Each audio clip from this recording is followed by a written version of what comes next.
Many reactions don't race forward forever, nor do they stop suddenly. Instead, they reach a quiet balance where change continues invisibly. Ice melts and refreezes, carbon dioxide dissolves and escapes from soda, and oxygen binds and releases from blood, all at the same time. These processes look stable, but underneath, chemistry is still moving. That hidden balance is what chemists call equilibrium. This is the Learning Studio, where chemistry is explained as a dynamic system rather than static outcomes.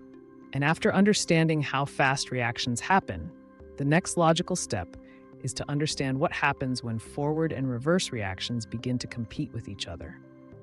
Most people think chemical equilibrium means a reaction has stopped, but in reality, it means two opposite reactions are happening at the same rate. For example, when carbon dioxide dissolves in water to form carbonic acid, molecules are constantly reacting in both directions. Some CO2 molecules dissolve while others escape back into the air.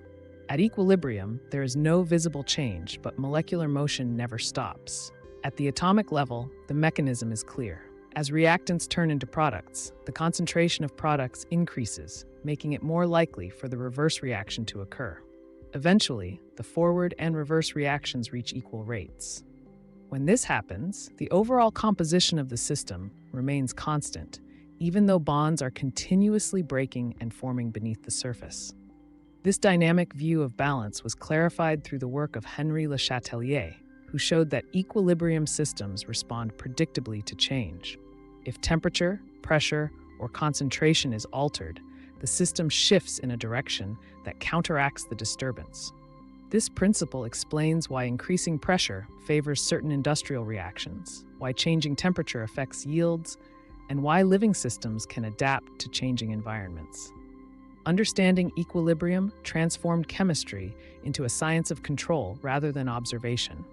Chemists learned that reactions don't need to go to completion to be useful. Instead, conditions can be adjusted to shift equilibrium in a desired direction. This insight made large-scale chemical production possible, from ammonia synthesis for fertilizers to carbon dioxide control in environmental systems. Equilibrium is also essential to life. Blood maintains a delicate balance of acids and bases, enzymes operate within narrow equilibrium ranges, and cells survive by constantly shifting chemical balances rather than locking reactions in one direction. Stability in chemistry, as in biology, often comes from motion, not stillness. And once we understand that reactions exist in balance rather than finality, the next question naturally follows. If equilibrium depends on conditions like pressure and electrical forces, then how can chemistry be used to directly convert chemical change into electricity and back again? That question takes us into the next episode, where we explore electrochemistry and how chemistry powers batteries and electrical systems.